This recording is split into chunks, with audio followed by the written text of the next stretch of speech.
Hello प्यारे बच्चों, कैसे हैं आप लोग। चलिए आज हम लोग क्लास 12 का चैप्टर पढ़ेंगे मैट्रिसेज। क्या पढ़ेंगे? मैट्रिसेज पढ़ेंगे, ठीक है ना। देखिए हम जो सिलेबस लिखाए थे, सिलेबस में आप लोगों को बोले थे कि सबसे जो पहले पढ़ाएंगे वो यूनिट 2 पढ़ाएंगे। क्या पढ़ाएंगे? यूनिट 2 पढ़ाएंगे।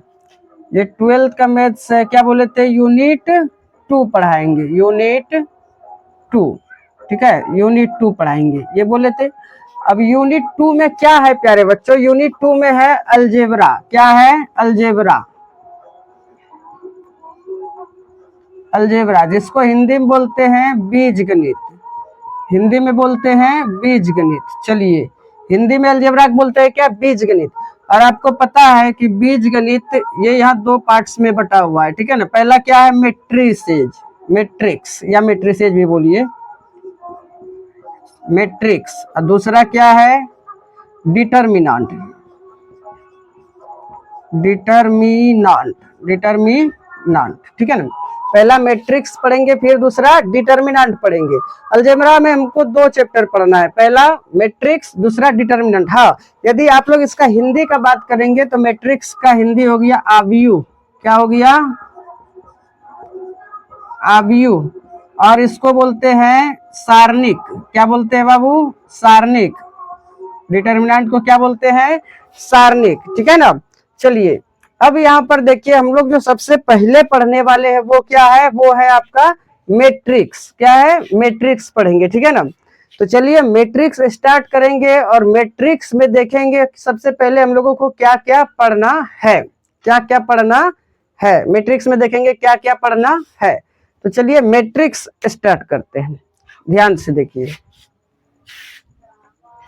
हाँ, अलजेब्रा में हम लोग पढ़ेंगे सबसे पहले मैट्रिक्स। अलजेब्रा में हम लोग सबसे पहले पढ़ेंगे क्या बाबू? Matrix, MATRIX, matrix. कौन से चैप्टर पढ़ेंगे? मैट्रिक्स, जिसको हिंदी में आव्यूह कहते हैं, ठीक है ना।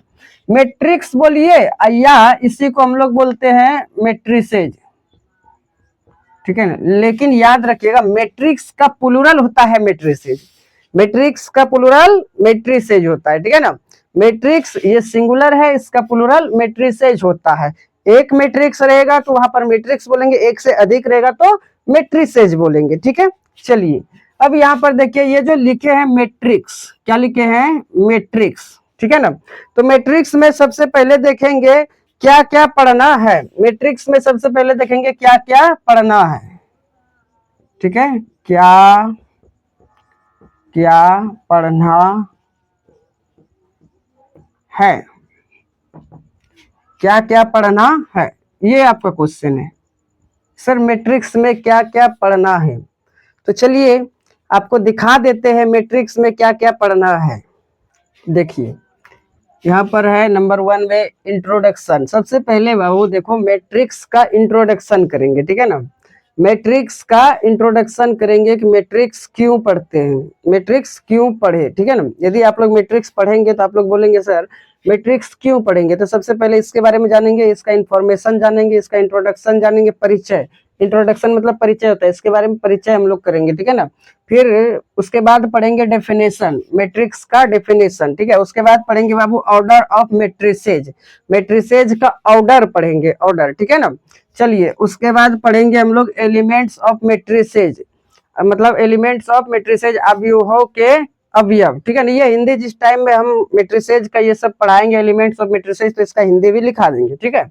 चलिए वैसे इंग्लिश मीडियम ही आप लोग पढ़िए तो बेहतर होगा, आप लोग आगे भी कुछ अच्छा कर पाइएगा। चलिए यहाँ देखिए क्या है, यहाँ है टाइप ऑफ मैट्रिसेज, मैट्रिसेज के प्रकार, ठीक है। मैट्रिसेज के कौन कौन से प्रकार होंगे, कितने प्रकार होंगे, ये पढ़ेंगे, ठीक है।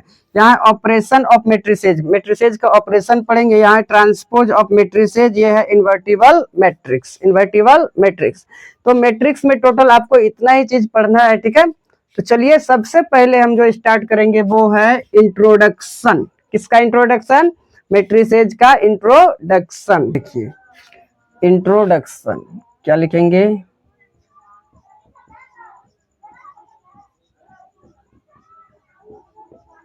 इंट्रोडक्शन, इसको हिंदी में बोलते हैं बाबू परिचय। क्या बोलते हैं? परिचय, ठीक है ना। तो आज हम लोग मैट्रिक्स के मैट्रिक्स का इंट्रोडक्शन पढ़ेंगे बाबू, ठीक है, कि मैट्रिक्स, ये जो मैट्रिक्स है इसको हम लोग क्यों पढ़े, ये क्वेश्चन है कि सर आप मैट्रिक्स पढ़ा रहे, मैट्रिक्स क्यों पढ़े हम लोग, क्या जरूरत आ गया कि मैट्रिक्स को पढ़ना पड़ेगा, पढ़ना जरूरी है। तो सबसे पहले बाबू, यदि आपको एक इक्वेशन दे दे कि x प्लस वाई बराबर 3 और दूसरा है x माइनस वाई बराबर दे देगा बाबू 4, बोलेगा सर इसको सॉल्व कीजिए, तो आप लोग बोलेगा सर 10th में पढ़े हैं, ये इक्वेशन 1 ये इक्वेशन 2 है, फटाक से इसको जो है कि दोनों जोड़ेंगे, y से y कैंसिल होगा, 2x बराबर 4 3 7 हो जाएगा, यानी x बराबर 7/2 हो जाएगा, और y का भी मान फिर पुट कर देंगे, x का मान इसमें, तो आराम से निकल जाएगा सर। ये बहुत ही सिंपल है। तो आप लोग जानते हैं इसको, यदि 2 इक्वेशन दे देगा डबल वेरिएबल वाला तो आप लोग बना लेंगे। लेकिन जैसे ही आपको बोलेगा कि आप x प्लस वाई बराबर 3, ये इक्वेशन 1, और फिर x प्लस 2y बराबर दे देगा 4, फिर x plus y plus z, x plus y plus z बराबर 6, फिर देगा x plus y plus z plus w बराबर दे देगा 7, ठीक है, और फिर देगा x plus y plus z plus w plus v बराबर दे देगा -8। ये इक्वेशन 1, ये 2, ये 3, ये हो गया आपका 4, और ये इक्वेशन हो गया 5। ये 5 इक्वेशन है। क्या सर आप इसको सॉल्व कर सकते हैं आराम से? तो नहीं भाई, इतना सारा इक्वेशन को सॉल्व करने के लिए हमको जो है कि मैट्रिक्स का आवश्यकता पड़ा, ठीक है ना। इनका जो सॉल्व होगा वो मैट्रिक्स के द्वारा ही हो सकता है, ऐसे इसका सॉल्यूशन नहीं होगा, ठीक है ना। ये इतना आसान नहीं है। ये छोटा सा जब 2 इक्वेशन रहता था इसको हम लोग सॉल्व कर लेते थे, लेकिन इतना बड़ा जो इक्वेशन आ गया इसको सॉल्व करने के लिए मैट्रिक्स की आवश्यकता होगी ही होगी, ठीक है ना। इसका सॉल्यूशन के लिए किसका आवश्यकता होगा? मैट्रिक्स का आवश्यकता होगा। इसको मैट्रिक्स के द्वारा ही बनाया जा सकता है, ऐसे बनाया नहीं जा सकता है, ठीक है ना। फिर आपका सवाल रहेगा क्या सर सिर्फ मैथमेटिक्स को सॉल्व करने के लिए ही मैट्रिक्स का खोज हुआ? नहीं, मैथमेटिक्स को पढ़ने के लिए मैट्रिक्स का खोज नहीं हुआ है, ठीक है ना। देखिए मैट्रिक्स वो हर जगह है, ठीक है ना। मैट्रिक्स क्या है? हर जगह है। जैसे आप जहां पर जिस मोबाइल में ये वीडियो देख रहे हैं वो भी एक आयताकार के आकार का है, ये भी एक मैट्रिक्स है। मोबाइल में जो आप वीडियो देख रहे हैं ये भी एक क्या है? मैट्रिक्स। मोबाइल क्या है? एक मैट्रिक्स के आकार का ये मैट्रिक्स है। जैसे ये मेरा व्हाइट बोर्ड हो गया, ये भी क्या है? एक मैट्रिक्स है, ठीक है ना। जैसे कॉपी हो गया, बुक हो गया, ठीक है ना, बुक नोटबुक, ये सब क्या है? मैट्रिक्स है। हाँ, ये नहीं बोल देना कि मार्कर भी मैट्रिक्स है, ठीक है ना। बुक जो हो गया वो भी क्या है? एक मैट्रिक्स है। जैसे देखिए अब मैट्रिक्स को नहीं समझ में आ रहा है, कोई दिक्कत नहीं है। जैसे आप लोग का सर्टिफिकेट जो आता है, ठीक है, सर्टिफिकेट जो आता है उसमें क्या करते हैं हम लोग कि नाम लिख देते हैं अपना, और उसमें क्या करते हैं नाम लिखने के बाद एक तरफ लिख देते हैं क्या? ऑब्टेन मार्क्स, रिजल्ट जो लिखते हैं क्या लिखते हैं? साइंस फिजिक्स, साइंस में क्या लिखते हैं? Physics, chemistry, math, biology, Hindi, English, ये सब लिखते हैं। और एक तरफ लिखते हैं उसमें आप ऑब्टेन कितना किए, ऑब्टेन मतलब अंक कितना प्राप्त किए। दूसरे तरफ में फिर लिख देते हैं टोटल मार्क्स, ठीक है ना। थ्योरी, समझे कि नहीं समझे? ये सब लिखा रहता है, उसको अरेंज किए, अरेंज के रूप में रहता है, सजा हुआ रहता है कि नहीं है? उसको यानी कि एक सिस्टमेटिक ढंग से लिखा गया रहता है, तो वो भी क्या है? एक मैट्रिक्स है, ठीक है ना। आपको यदि यहाँ पहले समझ में आ गया इसका सॉल्यूशन जो है कि मैट्रिक्स के द्वारा होगा। चलिए, क्या मैट्रिक्स का सिर्फ मैथमेटिक्स में ही सॉल्यूशन होता है? मैट्रिक्स का यूज सिर्फ मैथमेटिक्स को सॉल्यूशन करने के लिए ही होता है? नहीं, मैट्रिक्स हम क्या बोले, जैसे देखिए बहुत बड़े बड़े कंपनियों, मल्टीनेशनल कंपनियों में मैट्रिक्स का यूज होता है, वहां बहुत सारे वर्कर काम करते हैं, तो उसका नाम क्या एक एक करके रजिस्टर में लिखता है? नहीं, उसका नाम, उसका जो लिखता है, उसका कितना सैलरी है, सब चीज जो अरेंज किया रहता है वो किसके रूप में रहता है? मैट्रिक्स के रूप में। जैसे अभी हम एग्जाम्पल करेंगे, ठीक है ना। तो सबसे पहले देखिए, जैसे यहाँ पर हम इंफॉर्मेशन लेते हैं, ठीक है ना। इंफॉर्मेशन क्या है? ये इंफॉर्मेशन है, इंफॉर्मेशन, ठीक है ना। ये इंफॉर्मेशन देखिए ले रहे, जैसे कि यहाँ पर लिख दिए कि नंबर 1 में Rohan has 2 books, Rohan has 2 books, Rohan has 2 books and 3 pens, ठीक है। फिर दूसरा में इंफॉर्मेशन लिए Mohan, Mohan has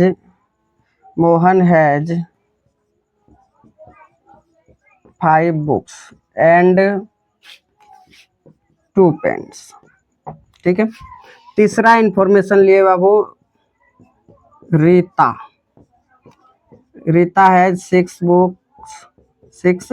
books and 7 pens. ये एक इंफॉर्मेशन लिए, यहाँ पर बोल रहा है इंफॉर्मेशन में नंबर 1 में रोहन के पास 2 बुक है और 3 पेन है।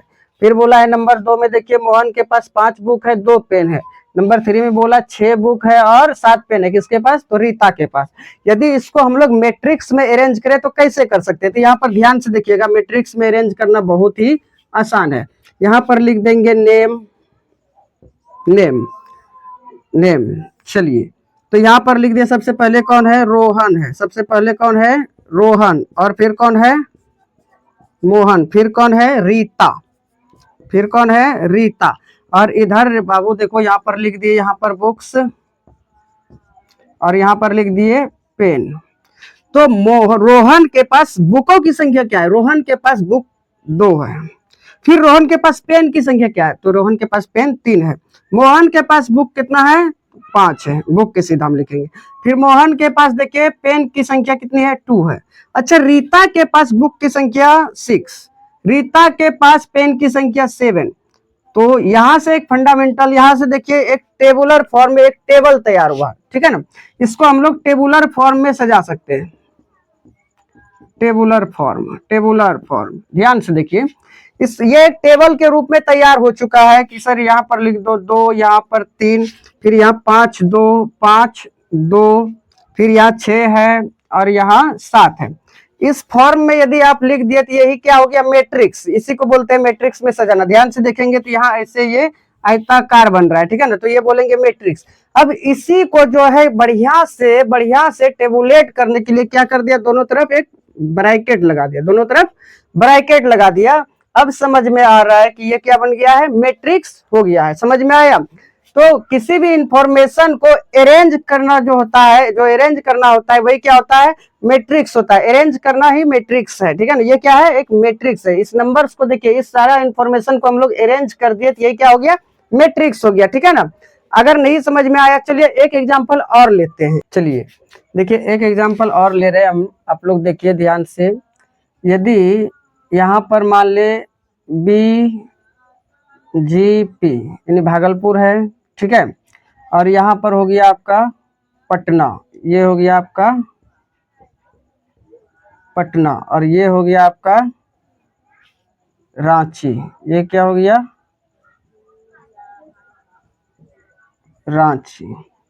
मेरे प्यारे बच्चों ध्यान देना, यदि हम लोग कहे ऐसा, ठीक है, ऐसा कहे, ये रांची हो गया आपका। यदि हम लोग कहे कि भागलपुर से पटना जाने का 3 रास्ता है। कितना रास्ता है? 1 2 3। ठीक है, और पटना से रांची जाने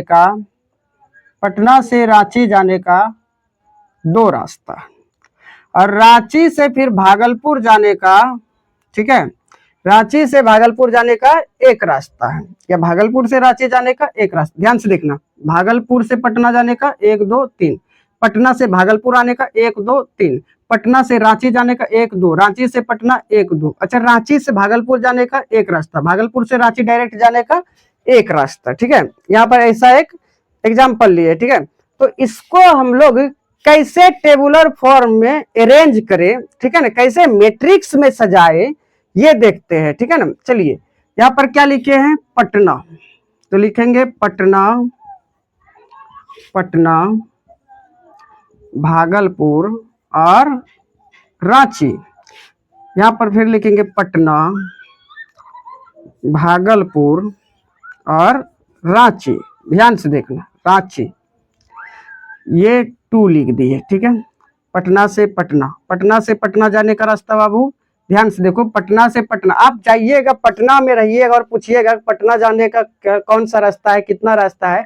अरे भाई आप पटना में ही है और पटना के बारे में ही पूछ रहे, पटना जाने के यहाँ से कितना कौन सा रास्ता है, तो कोई जवाब देगा क्या? नहीं, बोलेगा यहाँ पटना में ही है, यानी आपका रास्ता जीरो हो गया। तो पटना से पटना जाने का रास्ता बाबू जीरो।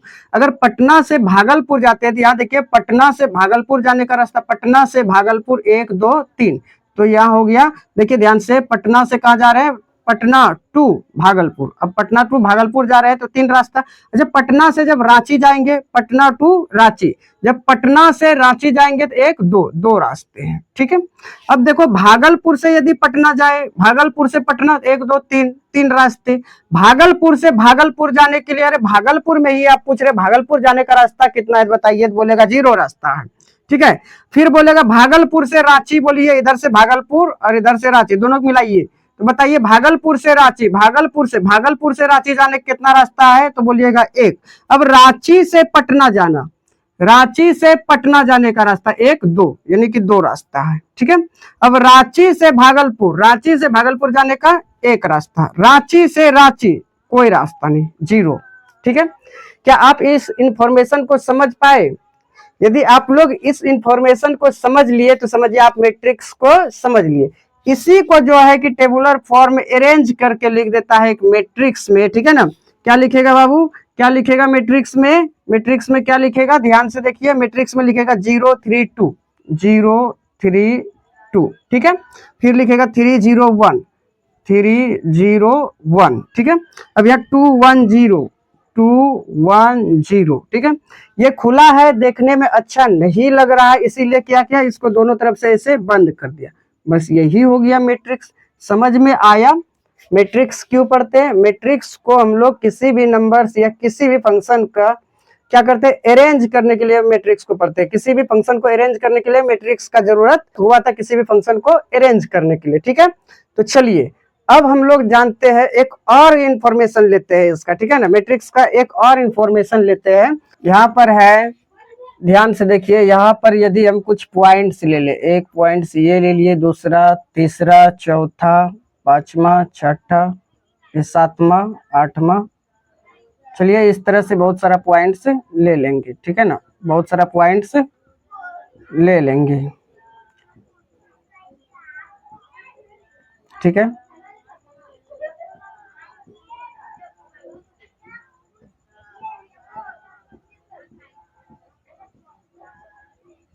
और यदि इनमें से आपसे पूछे कि बताइए ये कहाँ पर है, बताइए ये जो रेड वाला पॉइंट दिख रहा है कहाँ पर है। यदि इतना सारा पॉइंट्स ले ले, इतना सारा वस्तु ले ले और बोलेगा कि बताइए ये रेड वाला जो वस्तु है, रेड वाला जो एलिमेंट है, ये कहाँ पर है, रेड वाला चीजें कहाँ पर आपको दिख रही है, तो आप बोलिएगा सर इसको हम देख तो सकते हैं लेकिन बता नहीं सकते हैं।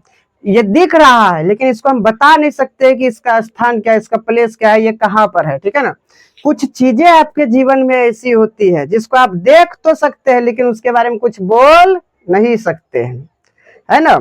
जैसे देखिए कोई चीज होता है, जैसे आप लोग कोचिंग जाते हैं या कहीं और जाते हैं तो वहां आप कुछ चीजों को देखते हैं, कुछ किसी को देखते हैं, ठीक है ना, कुछ लोगों को देखते हैं, आप चाहते हैं कि उससे बात करें, आप चाहते हैं कि उसको कुछ बोले लेकिन बोल नहीं पाते, डर लगता है कि कहीं वो कुछ इसका अलग रिएक्शन तो नहीं दे देगा। समझे कि नहीं? समझ रहे हैं ना हम क्या बोल रहे हैं। तो आप चाहते हैं कि बोले, मन में आ रहा है कि सर बोले इसके बारे में, लेकिन बोल नहीं पा रहे कि ये कहाँ पर है कि नहीं है।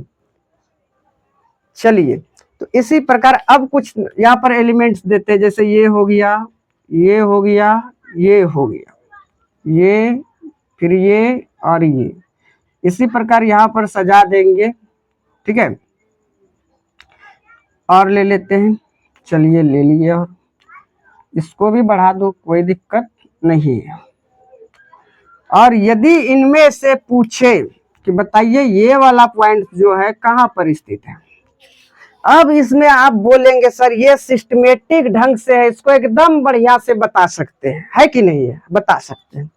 तो बोलेगा बताइए ये रेड वाला जो बटन दिख रहा है आपको, ये कहाँ पर है, बोलिएगा सर ये दिख रहा है, इसको हम बोल भी सकते हैं, है कि नहीं है, इजाजत है, बोल सकते हैं, क्योंकि ये सिस्टमेटिक ढंग से है कि इसके बारे में हम कुछ बोलेंगे, इसको कुछ बोलेंगे तो ये लतियाएगा नहीं, सॉरी लतियाएगी नहीं। यहाँ पर हम देख तो रहे हैं लेकिन कुछ बोल नहीं सकते हैं, अगर बोलेंगे तो हो सकता है रिएक्शन थोड़ा गजब ढंग का है, ठीक है। तो यहाँ पर यदि पूछेगा बताइए ये लाल वाला जो पेंट है, लाल वाला जो बिंदु है ये कहाँ पर है, तो आप बोलिएगा सर ऊपर से एक लाइन, दूसरा लाइन, ये तीसरे लाइन में। कहाँ पर है भाई साहब? ऊपर से देखेंगे सर तो सॉरी ऊपर से देखेंगे तो तीसरे लाइन में, और बाएं से दाएं की ओर, बाएं से यदि ये दाएं की ओर जा रहे हैं सर तो पहला, ये दूसरा, ऊपर से तीसरे लाइन में, बाएं से दाएं की ओर दूसरे लाइन में सर ये स्थित है। समझ में आया? चलिए तो फिर क्या है, आप इंट्रोडक्शन को समझ चुके हैं, मैट्रिक्स का इंट्रोडक्शन आप समझ चुके हैं, है कि नहीं है। अब कल नेक्स्ट क्लास जो होगा उसमें बताएंगे मैट्रिक्स का डेफिनेशन क्या होता है, ठीक है, मैट्रिक्स का डेफिनेशन क्या होता है। आज आप पढ़े मैट्रिक्स को पढ़ते क्यों है, तो बहुत सारा नंबर्स, बहुत सारा फंक्शंस, ठीक है ना, के नाम को अरेंज करने के लिए, बहुत सारे फंक्शन को अरेंज करने के लिए या बहुत सारे नंबर्स को अरेंज करने के लिए हम लोग मैट्रिक्स पढ़ते हैं। मैट्रिक्स का आवश्यकता क्यों हुआ, समझ में आ रहा है ना। चलिए तो मैट्रिक्स इसीलिए पढ़ते हैं ताकि हम किसी भी फंक्शन को, किसी भी नंबर्स को अरेंज कर पाए, सिस्टमेटिक ढंग से सजा सके। तो अगर आप बढ़िया से समझ लिए हैं तो नेक्स्ट क्लास में मिलते हैं, बाय।